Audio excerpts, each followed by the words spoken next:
But first, I'm John Bachman with this Newsmax Now update. More members of the Obama administration are now vowing to bring justice to the killers of those two American journalists. Secretary of State John Kerry called the execution of Stephen Sotloff an act of medieval savagery. A video showing a militant beheading the 31-year-old American journalist was released by ISIS yesterday.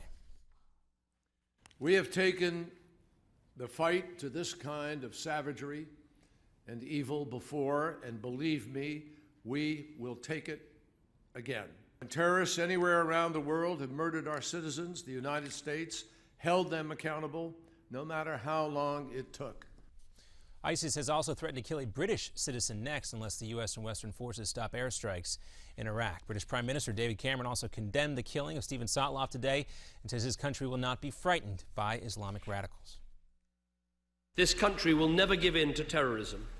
Our opposition to ISIL will continue at home and abroad. It is important that we are clear about the nature of the threat we are facing.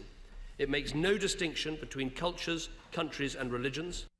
But ISIS isn't acting alone. Meanwhile, an Islamic militant group in Syria is flying its flag near the Israeli border today. The al-Nusra Front took control of the Golan Heights region as it continues to fight with Syrian army members there. This raises Israeli concerns that it could become a target for future attacks from outside its country. The al-Qaeda-linked militants in Syria continue to hold 45 UN peacekeepers as hostages. Israel is bolstering its military now in that area. And back here at home, Halliburton, one of the companies involved in the 2010 Gulf oil spill, will pay $1.1 billion as part of a settlement. 4 years after the disaster, BP and Halliburton continue to dispute who was really responsible for the oil rig explosion. That disaster killed 11 workers and dumped millions of gallons of crude oil into the Gulf of Mexico. Halliburton was in charge of sealing the completed well with cement before it failed. BP has already paid $28 million in claims and could be subject to more penalties. The settlement would pay commercial fishermen and hunters who rely on the Gulf some money. It also is subject to approval from a court. And jurors in Virginia continue deliberations today in the corruption case of the Commonwealth's former governor. The jury spent more than 5 hours discussing the verdict for Bob McDonald and his wife Maureen yesterday.